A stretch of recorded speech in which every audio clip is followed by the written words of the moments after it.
Today we're going to be talking about Sand Wash Basin, drought, vegetation, and bait and trap for possible removal of some of the horses in Sand Wash Basin and why. We're at 126E,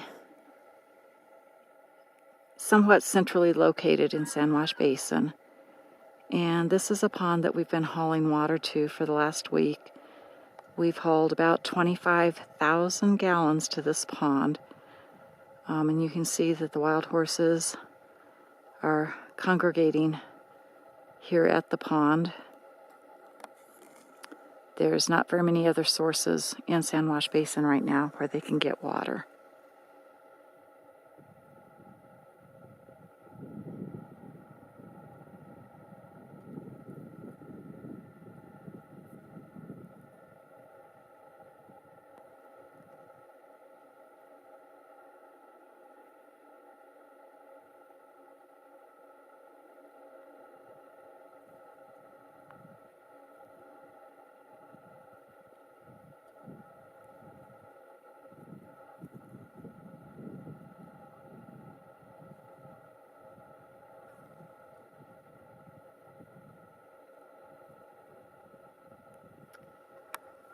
When you have lots of horses congregating in the same area for water, you often will get a lot more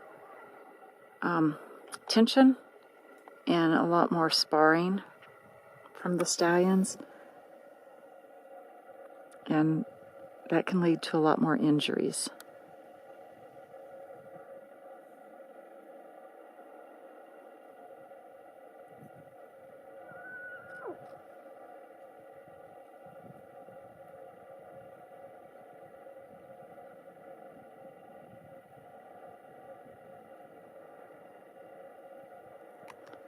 Wild horses still instinctually feel that they are prey, so when they're at water, they are generally on a higher alert.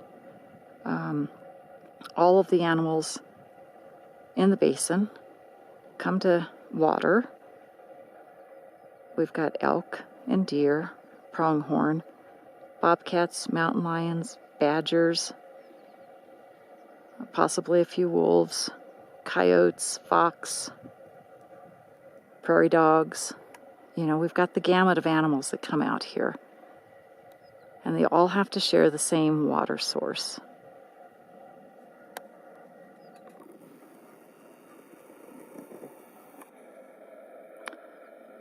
You can see that around the edges of the pond it's muddy. The wild horses prefer not to have to get into the mud very deep to get to the water, because it's tough to get out of it, and actually sometimes we've had foals that have gotten stuck in the mud and we'll lose them.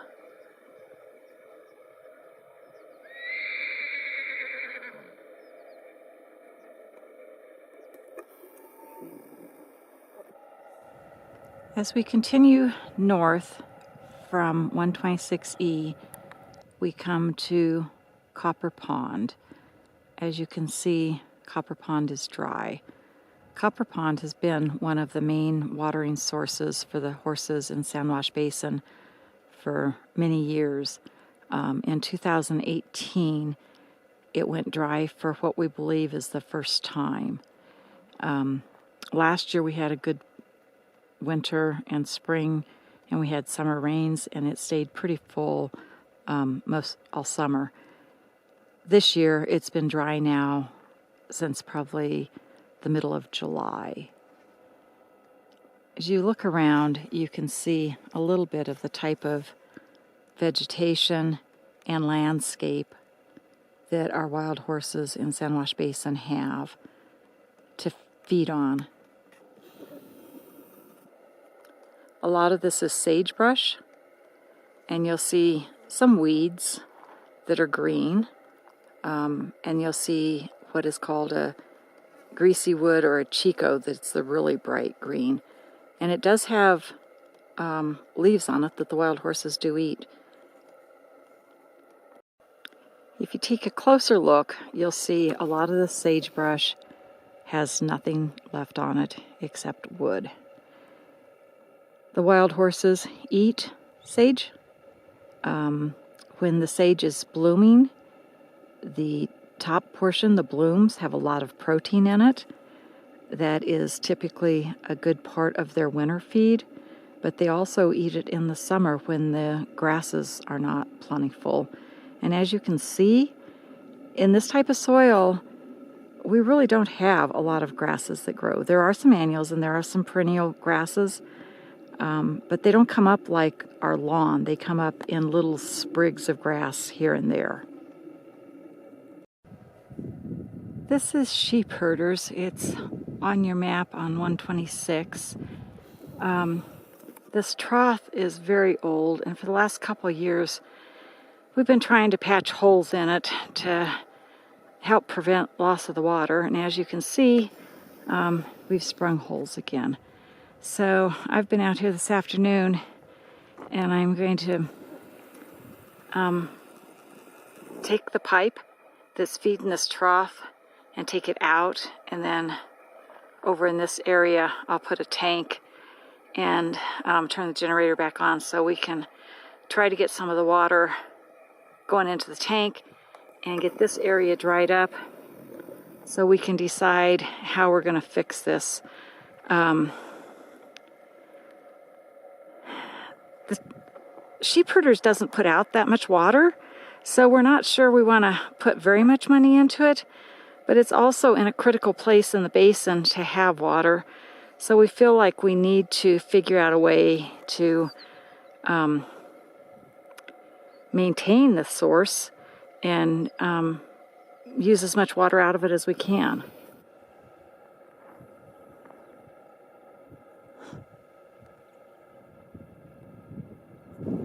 So this is also at sheep herders, and this area used to be a huge pond for these wild horses, and in the last 3 years it's not got a drop of water. We're not sure why it's not getting water anymore, but that's one of the reasons why trying to get this trough fixed is so critically important, because this pond may or may not ever have water again. This bush that you see blooming here is rabbit bush, and that will be part of the winter forage for our wild horses.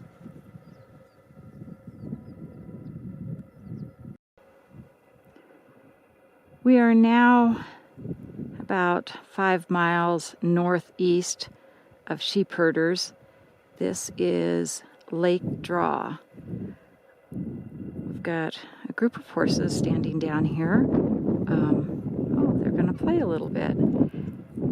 This is a well that the BLM and the permit holders have installed with the solar panels.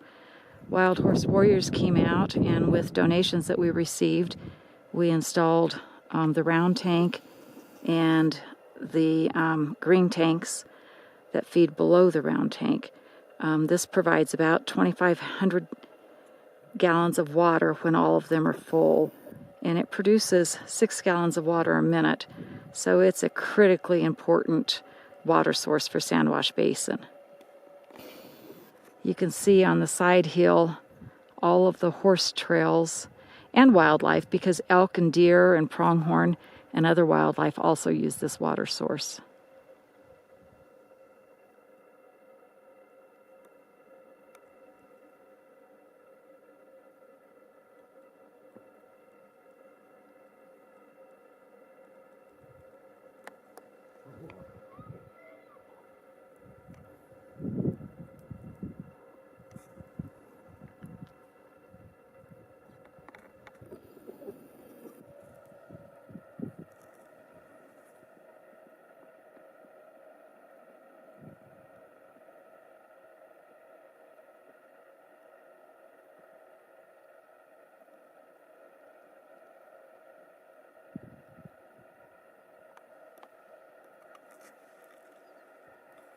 It's right at 100 degrees out here today.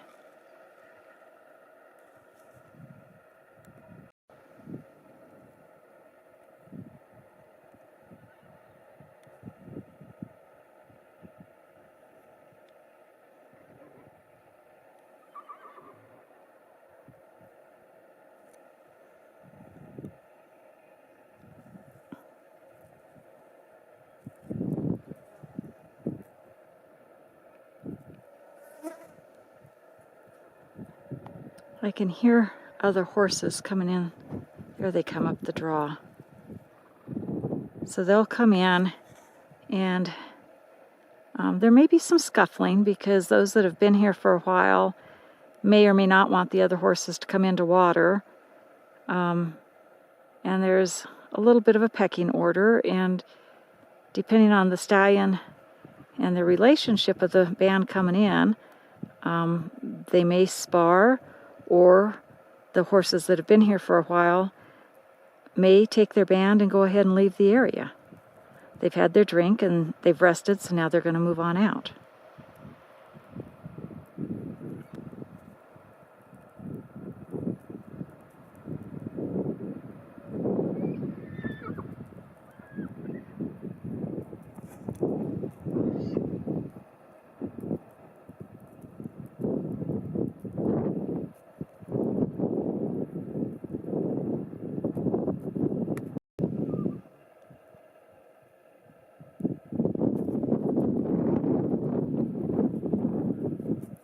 They keep watching over here to the south, so I would assume there's more horses that we'll see come in from this direction here in a few minutes.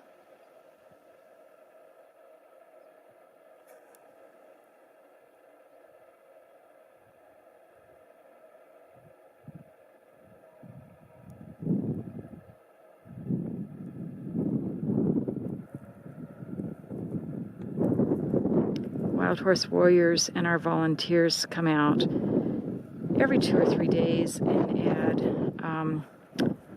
a moss controller to the tanks so that the tanks don't get plugged with the moss that grows. And we also have a generator set up down here that when we have cloudy days and the solar panel isn't producing enough, we'll come out and turn the generator on to make sure that the wild horses have adequate water.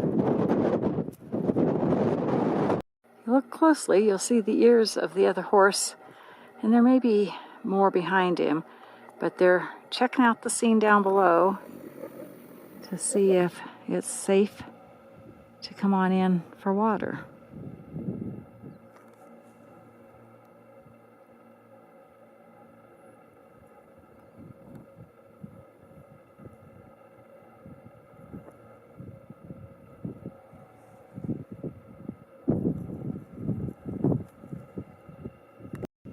So while we're waiting for him to come in, I want to show you a little bit of this sagebrush and explain part of what's going on when you come out here and what you'll see.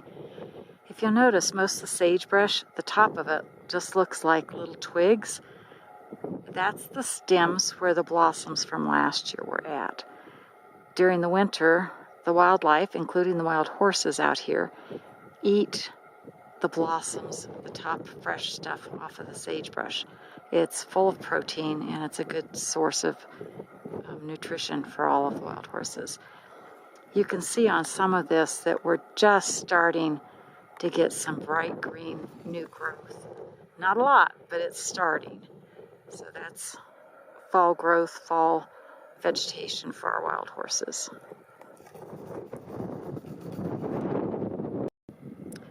When we turn the generator on down here, we have to unplug the solar panel right now, plug the generator in, let it run 8 to 12 hours or until it runs out of fuel, and then either come back up and refill it with fuel and start it again, or unplug the generator and plug the solar panels back in.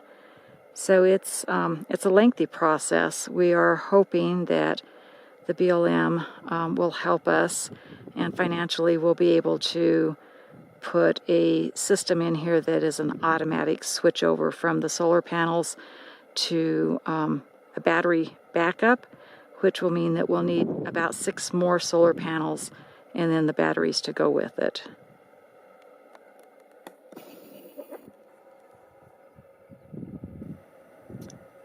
We've now come pretty far north into Sand Wash Basin, and we've come across one of our bigger bands of wild horses.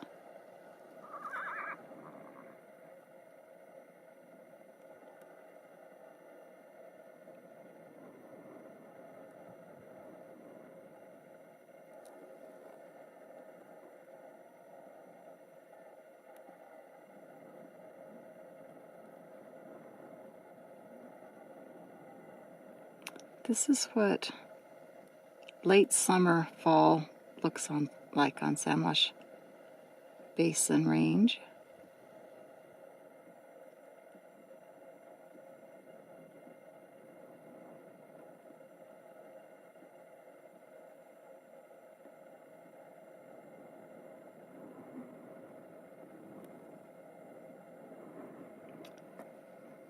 Where I'm going to take you next is up north to our far northwest corner. And from there you'll be able to see basically the entire range. We've come just a little ways farther and we found another band of horses. I actually think this may be at least 2 bands.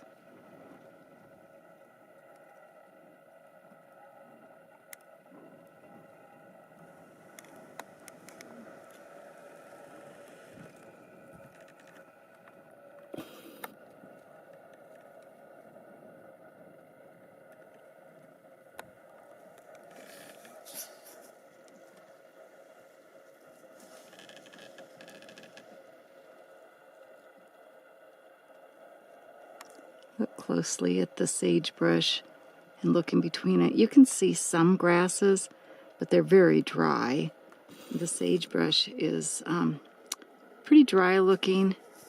There is some new growth that we're starting to see, but we need to start seeing a whole lot more growth, and we sure need some rain.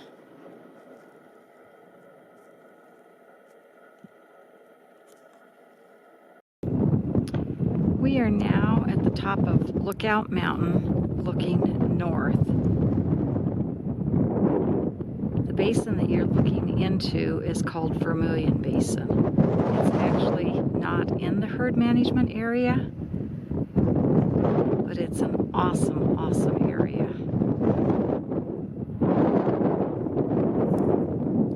Now, the top of this hill, we're back in the herd management area. And I want you to look closely at the ground here, the rocks and the dry grasses. And a lot of what you're actually going to see, this is not caused from overgrazing. This is hot desert, lack of growth, drought.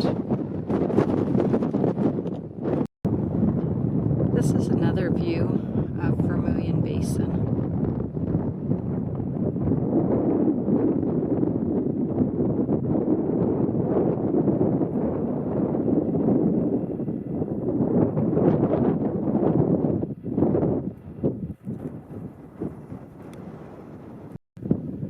We're standing in almost the farthest northwest corner of Sand Wash Basin. If you follow this road down here to the south of us and take across the ridge line there and over west and then back south, everything to the left of that or to the east of that, clear down basically to the ridge line that you can see in the background, is all part of Sand Wash Basin. It's all part of the herd management area.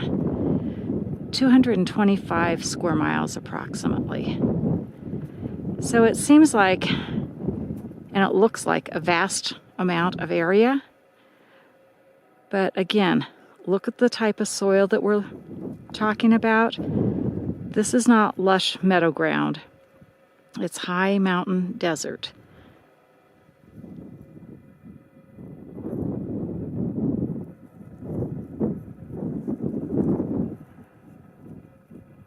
The wild horses were already here before 1971, the Wild Horse and Burro Act. So it's not like the BLM or the government took the worst piece of land they could find and put the wild horses on it. They took a piece of land where the wild horses were already at and already acclimated to it and designated it as a herd management area. Again, we're looking at the entire Sand Wash Basin herd management area from the northwest corner. And almost everything you can see down to the far mountain in the distance is part of the herd management area.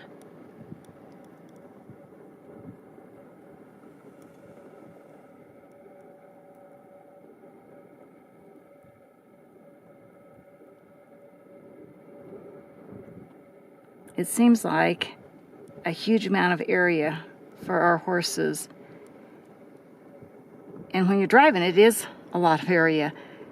But when you're talking about vegetation and the amount of water that's on this area, the appropriate management level for our wild horses is right at 363 horses. The BLM got that number by using a formula that's a fairly standard formula within all the livestock communities. And we all know that if you have irrigated pasture, or you have dry pasture, or you have desert pasture, it takes a different amount of land to raise one animal. In Sand Wash Basin, it's figured that it takes 35 acres per horse per month. So you've got to take your one horse times 35 acres times 12 months. And when you do that, you find that the BLM has got the right number for the appropriate management level.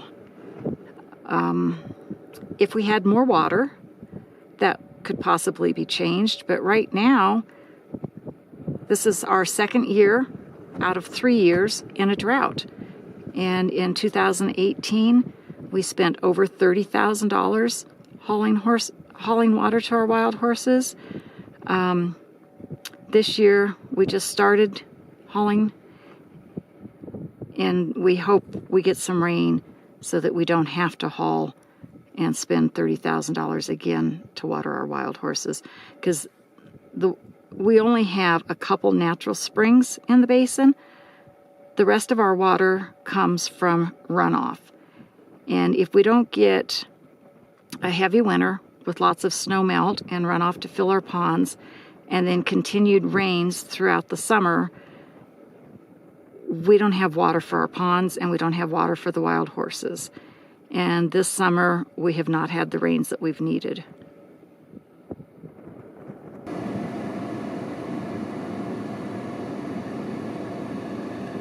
That's the road I just came down from the top of Lookout Mountain. Here's just another view of the type of land that makes up Sand Wash Basin.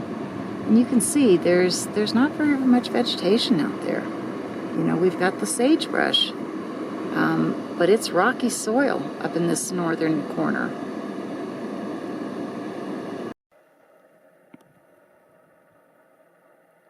We're back at Copper Pond on 126, watching one of our beautiful bands of wild horses come down to the dry pond. Chances are they've already gotten water at 126 Eve, which is approximately 2 miles south of here.